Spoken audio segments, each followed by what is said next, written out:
Hey, wow. All right. Welcome to the work from home book club. Um, this is the first time I'm doing this, and I figured since we're all stuck inside due to coronavirus, we might as well talk about some books. So I've got here my copy of George Orwell's Homage to Catalonia, and I figured we'd talk about it for a little while. Um, if you have questions or if you've read the book or things you want to hear me talk about, throw them into the chat and I'll do my best to answer them. So I picked up this book on actually the recommendation of my friend Billy, um, who's one of the most well-read people that I know. Um, and he and I have like for a long time just he has read about the Spanish Civil War a lot and has a small obsession with it.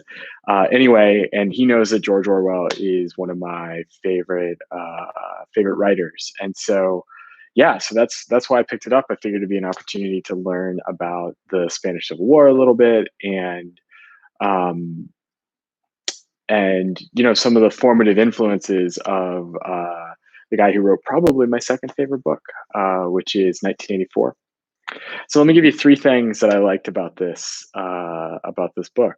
Um, Actually, let me step back and give you a quick summary of the book. So the book takes place in 1936 and 1937. George Orwell is a um, member of he's like a volunteer for some of the Republican forces or the government forces in the Spanish Civil War against the fascists.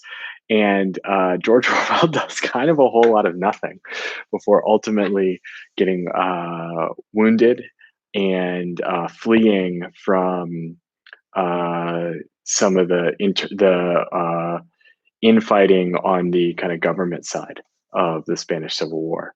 Um, and it definitely, if you're familiar with some of his other work in Animal Farm or 1984, you can kind of see how this influences him uh, later on in life. He definitely is colored by his experience both with the fascists, but also with the communists in Spain.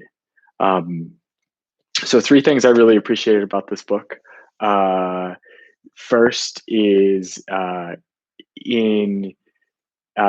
is during the time. So basically, he spends a lot of time at the front, and he writes really, really beautifully about what it's like being um, a soldier on the front lines and just the boredom. It's not a like rah rah rah war movie. It's a um, you feel like a regular person watching this happen. Um, and one of my favorite quotes from this section, is he says, and actually, this is a little bit later when he's caught in a firefight in Barcelona, but he says, when you're taking apart in events like these, I suppose in a small way, you are making history. And you ought by rights to feel like a historical character, but you never do, because at such times the physical details always outweigh everything else. Throughout the fighting, I never made the correct analysis of the situation that was so glibly made by journalists hundreds of miles away. Um, and I feel like that kind of sums it up. I mean, especially as the pandemic rages across the world right now, you're living through an event that you're going to tell your kids about someday, and yet here you are, just a normal person in the midst of it. Um, so uh, the second thing I really appreciate about the book is his wife at some point comes to join him and meet him in Barcelona while he's supposed to be on leave, and um, and just kind of hangs out in hotels um, uh, as she uh, as the city falls into chaos. And I just got a chuckle out of that. I mean, I just can't imagine having that level of a head to um, uh, I'm not 100% sure that you guys can hear me, but I'm sure we'll find out later. I just can't imagine having that level of a head and being able to. Um, Let me check this really quickly. Yep, I'm connected. I can't imagine having that level of a head to like just hang out there. And I just can't imagine my wife being like, yeah, you go and be involved in firefights, but I'm going to be at the hotel. What up, Ted? Can you hear me in North Carolina? This is awesome. This is definitely the weirdest way we've ever had a conversation, by the way. Yeah, I really appreciate that part of it. Uh, my third favorite thing was uh, getting his view on all of the complexity of the Spanish Civil War. I, know about this from high school. I'm not a historian of the period, and I always thought of it as like the good guys, the Spanish government, and the kind of the international soldiers that came to fight on behalf of the government.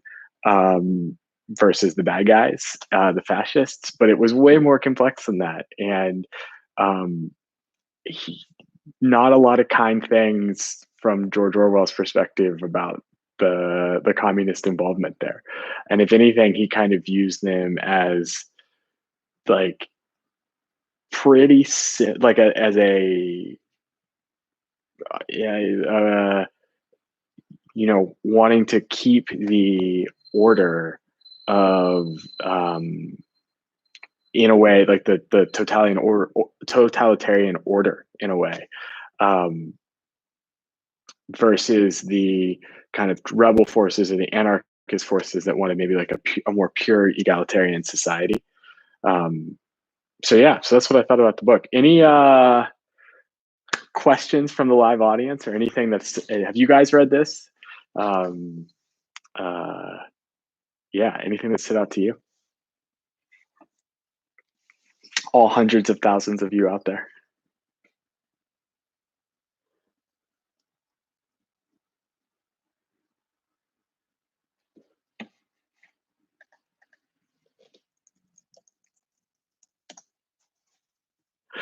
All right. Well, if there aren't any questions, I figured I'd tease the next book, which I'll throw in the chat, which is Station 11 by Emily St. John Mandel. And it's about a flu that ravages the whole world and then life after the fact. So if you're interested in that, check it out. We'll probably do that in, I don't know, maybe a week or two. I'm tearing through this one pretty quickly, so we might do this next week. All right, that's all I got. See you guys.